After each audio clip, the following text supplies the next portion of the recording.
जब हम किसी दूसरे ग्रह पर बस्ती बसाने की बात करते हैं तो हमारे सामने मंगल ही सबसे पहला विकल्प निकलकर सामने आता है। लेकिन मंगल की आज की परिस्थितियां बिल्कुल भी जीवन के लिए अनुकूल नहीं। आज मंगल ग्रह बिल्कुल वीरान पड़ा है, लेकिन इसकी कुछ विशेषताएं ऐसी हैं जो पृथ्वी से मेल खाती हैं। जैसे पृथ्वी पर एक दिन 24 घंटे का होता है, वैसे ही मंगल का एक दिन 24 घंटे 40 मिनट का होता है, जो पृथ्वी से सिर्फ 40 मिनट ही बड़ा है। मंगल की सतह भी पृथ्वी की ही तरह रॉकी है। मंगल की धरती पर भी तूफान आते हैं। मंगल की जमीन भी पृथ्वी की ही तरह सेम मटेरियल से बनी है। मंगल पर भी अतीत में ज्वालामुखी फटे थे। यहाँ तक कि मंगल ग्रह पर तो हमारे सोलर सिस्टम का सबसे बड़ा ज्वालामुखी का पहाड़ मौजूद है, जिसका नाम है ओलिम्पस मॉन्स। मंगल ग्रह का निर्माण भी तभी हुआ था जब हमारी पृथ्वी का जन्म हुआ था, आज से लगभग 4.5 बिलियन साल पहले। लेकिन क्या पृथ्वी की ही तरह मंगल की धरती पर भी कभी जीवन ने श्वासें ली होंगी? 1960 में मंगल ग्रह पर सबसे पहली प्रोब भेजी गई। उससे पहले ऐसा माना जाता था कि मंगल पर भी पृथ्वी की ही तरह जीवन मौजूद होगा, वहां पर भी सिविलाइजेशंस होंगी।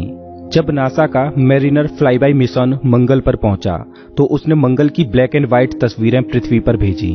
उन तस्वीरों को देखकर इंसानों की मानो एलियनों से मिलने की सारी संभावनाएं खत्म हो गईं, क्योंकि मंगल की आई वो सबसे पहली तस्वीरें ये साफ साफ बयां कर रही थीं कि मंगल एक वीरान ग्रह है, जहां जीवन का नामो निशान भी नहीं। लेकिन फिर भी नासा मंगल की धरती पर किसी भी फॉर्म में एलियन लाइफ खोजने के लिए उत्सुक था, इसलिए उसने अब मंगल की धरती पर उतरने की सोची और 1976 में नासा के वाइकिंग स्पेसक्राफ्ट ने मंगल की धरती को छुआ। वाइकिंग स्पेसक्राफ्ट के किसी अनजान ग्रह पर लैंड होने के बाद अभी भी वैज्ञानिक बड़े ही उत्सुक थे कि वो एलियनों से मिलेंगे और मंगल पर जीवन के सबूत ढूंढ लेंगे। लेकिन वाइकिंग स्पेसक्राफ्ट से मिली तस्वीरों ने फिर से पृथ्वीवासियों को मायूस कर दिया। मंगल की इतने करीब से ली गई तस्वीरों में मार्शियन सिविलाइजेशन तो नहीं, बल्कि धूल मिट्टी और पत्थर दिखाई दे रहे थे। वीरान पड़े इस ग्रह पर जीवन के रूप न देखकर वैज्ञानिक अब इस ग्रह पर माइक्रो रूप में ही सही किसी बैक्टीरिया के रूप में जीवन खोजने में जुट गए। और माइक्रो फॉर्म में जीवन खोजने के लिए सबसे अच्छी बात ये थी कि वाइकिंग यान में एक छोटी सी केमिकल लेबोरेटरी मौजूद थी, जिसमें कुछ केमिकल परीक्षण किए जा सकते थे। वाइकिंग यान ने मंगल की मिट्टी के कुछ परीक्षण किए तो उससे भी मायूसी हाथ लगी। मंगल एक ऐसा ग्रह है जो इतनी आसानी से अपने सीक्रेट्स बताने वाला नहीं। मंगल के बारे में कुछ ऐसे फैक्ट्स हैं जो आपको जानने चाहिए। मंगल का एवरेज टेम्परेचर -60 डिग्री सेल्सियस है। रात के समय में इस पर पारा गिरकर -125 डिग्री सेल्सियस पहुंच जाता है। मंगल का डायामीटर पृथ्वी से आधा है, लेकिन इसकी डेंसिटी पृथ्वी से कम है। इस वजह से इसकी ग्रेविटी पृथ्वी की 1/3 है।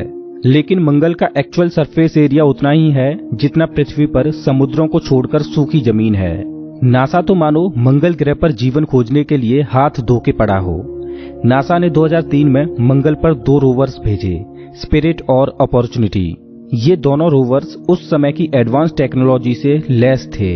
विजुअल्स को और अच्छा बनाने के लिए उन रोवर्स में कैमरे को इतनी ऊंचाई पर सेट किया गया कि जितनी ऊंचाई पर इंसानों की आंख होती है। इस वजह से इन रोवर्स से मिलने वाली तस्वीरों को देखकर ऐसा लग रहा था जैसे मानो कोई इंसान वहां खड़ा होकर देख रहा हो। जैसे जैसे मंगल पर मिशन होते जा रहे थे, वैसे वैसे हम मंगल के बारे में और ज्यादा जानते जा रहे थे। और ये तो तय हो चुका था कि इस ग्रह पर किसी इंसान को भेजने लायक माहौल तो बिल्कुल भी नहीं, क्योंकि मंगल का एटमॉस्फेयर बहुत ही पतला है, जिस वजह से वहाँ दबाव कम है। वहाँ का वातावरण बहुत ही ठंडा है। वहाँ पर पानी तो बहुत ज्यादा मात्रा में है, लेकिन वो जमी हुई अवस्था में जमीन के नीचे दबा पड़ा है। मंगल ग्रह पृथ्वी के किसी धूल के रेगिस्तान से भी ज्यादा सूखा है और यहाँ पर पिछले लाखों सालों से तो छोड़ो, करोड़ों सालों से बारिश की एक बूंद तक नहीं गिरी। मंगल पर किए गए मिशनों से एक रहस्य सुलझकर सामने आया, वो ये कि मंगल पर बड़ी बड़ी घाटियां मौजूद हैं, जिनसे ये साबित होता है कि मंगल का अतीत आज की तरह तो बिल्कुल भी नहीं था। अतीत में मंगल पर मौजूद बड़ी बड़ी घाटियों में पानी तरल रूप में बहा करता था, और जहां पानी तरल रूप में होता है वहां जीवन के पनपने की प्रबल संभावना होती है। तो क्या अतीत में मंगल पर जीवन ने सांसें ली थीं? वैज्ञानिक ये मानते हैं कि अतीत में मंगल ग्रह पर हमारी पृथ्वी की ही तरह परिस्थितियां मौजूद थीं। इस पर समुद्र थे, नदियां थीं, इसका खुद का एक एटमॉस्फेयर था। इस पर भी जीवन फला फूला होगा। लेकिन कभी जीवन को धारण करने वाला ग्रह आज के वीरान और लाल ग्रह में कैसे बदल गया, ये एक सबसे बड़ा रहस्य है। मंगल के इन्हीं रहस्यों से पर्दा उठाने के लिए वैज्ञानिक मार्स मिशन करते जा रहे हैं और उनकी खोज जारी है कि क्या मंगल पर आज भी एलियन लाइफ मौजूद है। जिस तरह की परिस्थितियां मंगल ग्रह पर मौजूद हैं, उसी तरह की परिस्थितियां पृथ्वी पर भी कई जगहों पर मौजूद हैं। जब वैज्ञानिकों ने पृथ्वी की उन जगहों पर रिसर्च की जो मंगल की ही तरह वीरान और बंजर पड़ी हैं, जहां जीवन बैक्टीरिया के रूप में भी मौजूद नहीं होना चाहिए, लेकिन हैरानी की बात ये थी कि पृथ्वी के उन वीरान पड़े बंजर इलाकों में भी जीवन के संकेत देखने को मिले, जिससे ये तो तय होता है कि मंगल की धरती में भी मिट्टी के नीचे जीवन के सबूत देखने को मिल सकते हैं। मंगल की धरती लाल है और इसका कारण है कि मंगल की मिट्टी में आयरन ऑक्साइड की मात्रा ज्यादा है। यह है मंगल ग्रह का सनसेट, जिसको रोवर स्पिरिट ने अपने कैमरे में कैद किया था। मंगल पर पतला एटमॉस्फेयर होने की वजह से सूर्य सनसेट के दौरान पृथ्वी की तरह ऑरेंज नहीं बल्कि नीला दिखाई दे रहा है। मंगल की धरती पर खड़े होकर क्षितिज में सूर्य के छिपने का नजारा कितना सुंदर है, लेकिन मंगल पर इससे भी सुंदर नजारा देखने के लिए मिलता है रात के समय, क्योंकि मंगल के दो छोटे छोटे चंद्रमा हैं, फोबोस और डीमोस, जो मंगल की रातों को और सुंदर बनाते हैं। लेकिन हर सुंदर दिखने वाली चीज अच्छी नहीं होती। मंगल ग्रह एक शांत ग्रह नहीं है, इस पर एस्ट्रॉइड्स की बम्बार्डमेंट होती रहती है, क्योंकि पतले एटमॉस्फेयर की वजह से एस्ट्रॉइड्स इसके एटमॉस्फेयर में पूरी तरह जल नहीं पाते और इसकी सतह से टकराते रहते हैं। और यहाँ तक कि मंगल के जो चंद्रमा हैं, वो भी आने वाले समय में अपनी जगह पर नहीं रहने वाले। मंगल के चंद्रमाओं के छोटे होने की वजह से इनकी ग्रेविटी बहुत ही वीक है।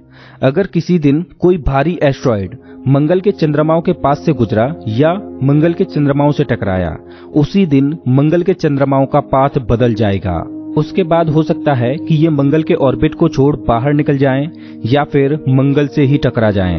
अगर किसी एस्ट्रॉइड की वजह से ऐसा नहीं हो पाया तो भी मंगल के चंद्रमा खत्म हो जाएंगे, क्योंकि हर एक 100 साल बाद मंगल के चंद्रमा मंगल के पास 6 फीट खिसक जाते हैं। जैसे जैसे चंद्रमा मंगल के पास आते जाएंगे, वैसे वैसे मंगल की ग्रेविटी की वजह से ये टूट जाएंगे और टूटकर मंगल के चारों ओर बिखर जाएंगे, जिससे मंगल के चारों ओर एक रिंग बन जाएगी। लेकिन कुछ सालों में ही वो मटेरियल भी मंगल में ही समा जाएगा। लेकिन मंगल के चंद्रमाओं को पूरी तरह खत्म होने में अभी 50 मिलियन साल लगेंगे। भविष्य में मंगल ग्रह पर किए जाने वाले मानव मिशनों के लिए मंगल पर मौजूद धूल भी चिंता का विषय बनेगी। मंगल पर धूल के तूफान उठते रहते हैं और हर एक 3 सालों में लोकल धूल का तूफान ग्लोबली बन जाता है और महीनों तक धूल आसमान में उड़ती रहती है, जो सब कुछ ब्लॉक कर देती है। अभी तक मंगल पर जो सबसे चौंकाने वाली डिस्कवरी हुई है वो है मीथेन गैस की। अब आप कहोगे कि इसमें क्या खास बात है, तो आपको बता दूं कि कुछ लिविंग ऑर्गेनिज्म ऐसी हैं जो मीथेन गैस रिलीज करती हैं और किसी ज्वालामुखी से भी मीथेन गैस निकलती है, जो इस तरफ इशारा करती है कि या तो मंगल ग्रह पर किसी रूप में जीवन छिपा हुआ है, जिससे मंगल ग्रह बायोलॉजिकली एक्टिव है, या फिर मंगल की धरती में अभी भी हलचल जारी है, जो इसे जियोलॉजिकली एक्टिव बनाती है। मंगल ग्रह पर मिले मीथेन के सबूत इसे एक्टिव ग्रह की कैटेगरी में शामिल कर देते हैं। वैज्ञानिकों को उम्मीद है कि मंगल पर जीवन किसी न किसी रूप में जरूर मौजूद होगा और इसकी रिसर्च के लिए वैज्ञानिकों ने हाईली एडवांस्ड टेक्नोलॉजी से बनी मशीनों जैसे क्यूरियोसिटी रोवर्स को भेजा है। लेकिन जब तक वैज्ञानिक मंगल पर रोबोटिक मिशन करते रहेंगे, तब तक मंगल के रहस्यों से पर्दा उठने में देर होती जाएगी, क्योंकि एक रोबोट 5 सालों में जितनी रिसर्च कर पाएगा, उससे ज्यादा तो एक इंसान सिर्फ 2 हफ्तों में ही कर लेगा। स्पेस एक्सप्लोरेशन को आगे बढ़ाने के लिए वैज्ञानिक अब मंगल पर मानव मिशनों को भेजने की योजनाओं में जुटे हैं और ये तो तय है कि आने वाले कुछ सालों में ही जल्द ही हमारे बीच मौजूद कोई इंसान मंगल की धरती पर कदम रखने वाला है। दूसरे शब्दों में कहें तो मंगल की धरती पर कदम रखने वाला वो पहला इंसान इस धरती पर जिंदा है। मंगल पर इंसानों का ये सफर आसान नहीं रहने वाला, क्योंकि वहां पहुंचने में ही लगभग 6 महीनों का वक्त लग जाएगा। खैर, ये तो तय है कि भविष्य में मानव मिशन मंगल पर जाएंगे और मंगल के रहस्यों से पर्दा उठेंगे। लेकिन कुछ वैज्ञानिक मंगल को टेराफॉर्म कर फिर से पृथ्वी जैसा बनाने का सपना देखते हैं। हालांकि ये सुनने में साइंस फिक्शनल जरूर लगता है, लेकिन मंगल को टेराफॉर्म करने की ये एक मजेदार कल्पना है। तो चलिए जानते हैं कि कैसे वैज्ञानिक मंगल को टेराफॉर्म करने की सोच रहे हैं। अभी तक मंगल पर किए गए मिशनों से ये तो साफ हुआ है कि मंगल की धरती पर बहुत ज्यादा मात्रा में पानी और कार्बन डाइऑक्साइड गैस मौजूद है। मंगल की धरती पर पानी मिट्टी के नीचे और पोल पर मौजूद है, लेकिन मंगल ग्रह इतना ठंडा है कि उस पर पानी जमी हुई अवस्था में है।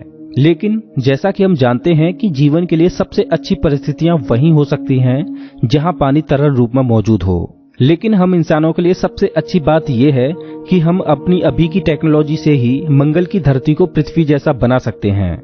मंगल ग्रह को टेराफॉर्म करने के लिए हमें किसी हाईली एडवांस टेक्नोलॉजी की जरूरत नहीं पड़ने वाली, और मंगल को टेराफॉर्म करने के लिए हमें ज्यादा मशक्कत करने की भी जरूरत नहीं, क्योंकि मंगल की धरती पर हमें केवल वही करना है जिस काम में हम सबसे ज्यादा माहिर हैं। और आप तो जानते ही हो कि हम इंसान ग्लोबल वार्मिंग करने में सबसे ज्यादा माहिर हैं। पृथ्वी पर ग्लोबल वार्मिंग करना हमारे अस्तित्व के लिए बहुत बड़ा खतरा बन सकता है, लेकिन अगर हम मंगल की धरती पर ग्लोबल वार्मिंग करें तो वो हमारे लिए वरदान साबित होगा।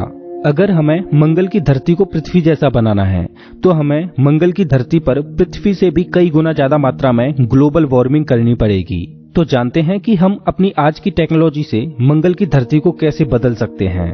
हमें मंगल की धरती पर बड़े बड़े पावर प्लांट्स लगाने होंगे जिनसे वहां पर ग्रीन हाउस गैसेज पैदा कर सकें। मंगल की धरती पर लगातार 100 सालों तक ग्रीन हाउस गैसेज पैदा करनी होंगी। बहुत ज्यादा मात्रा में हुए ग्रीन हाउस इफेक्ट की वजह से मंगल का एटमॉस्फेयर गर्माने लगेगा। एटमॉस्फेयर में हीट के ट्रैप होने की वजह से मंगल की पोलर आइस कैप पिघलने लगेगी और फाइनली 1 सदी बाद हमें पहली सफलता मिलेगी जिसमें हम पानी को बर्फ से लिक्विड फॉर्म में बदल पाएंगे। पानी के लिक्विड फॉर्म में आने के बाद उस पर नदियां बहने लगेंगी। लेकिन काम यहीं खत्म नहीं हो जाता। केवल पानी का लिक्विड फॉर्म में आ जाने से ही वहां पर रहना आसान नहीं होगा, क्योंकि वहां पर सांस लेने के लिए एक ब्रीदेबल एटमॉस्फेयर भी तो होना चाहिए। मंगल के जहरीले एटमॉस्फेयर को ऑक्सीजन से भरने के लिए हमें अपने नेक्स्ट स्टेप पर काम करना होगा, और वो है मंगल की धरती पर प्लांट लाइफ। लेकिन उसके लिए मंगल की धरती को फर्टिलाइज होना होगा। मंगल की सतह पर हुई खोजों के अनुसार ये पता चला है कि मंगल की मिट्टी में कुछ खनिज ऐसे मौजूद हैं जिससे जमीन उपजाऊ बनती है। हालांकि मंगल की धरती को पूरी तरह से उपजाऊ बनाने के लिए बहुत ज्यादा मशक्कत करनी पड़ेगी। जब मंगल की सतह पर मौजूद मिट्टी पूरी तरह से फर्टिलाइज हो जाएगी तो इस पर पेड़ पौधे आसानी से ग्रो कर पाएंगे। लेकिन मंगल की मिट्टी को फर्टिलाइज होने में कई साल लग जाएंगे। जब मंगल की मिट्टी फर्टिलाइज हो जाएगी तब इस पर पेड़ पौधे और घास उगने लगेगी और लाल ग्रह पर हरियाली छाने लगेगी। धीरे धीरे मंगल का जहरीला एटमॉस्फेयर श्वास लेने लायक एटमॉस्फेयर में बदलने लगेगा। हजारों सालों की मेहनत के बाद मंगल ग्रह को टेराफॉर्म कर उस पर रहा तो जा सकेगा, लेकिन मंगल हमारी दूसरी पृथ्वी कभी नहीं बन सकता, क्योंकि पृथ्वी इतनी खास है कि इसकी जगह कोई और ग्रह नहीं ले सकता। लेकिन हाँ, एक बात तो तय है कि भले ही हम वीरान पड़े लाल ग्रह को टेराफॉर्म कर दें, लेकिन जब तक मंगल ग्रह टेराफॉर्म हो पाएगा उससे पहले ही हम अपनी हरकतों की वजह से पृथ्वी को वीरान और बंजर ग्रह जरूर बना देंगे। दोस्तों, अगर आपको ये वीडियो अच्छा लगा हो तो इसे लाइक करें और ऐसे ही मजेदार वीडियोज के लिए चैनल को सब्सक्राइब करें। साथ ही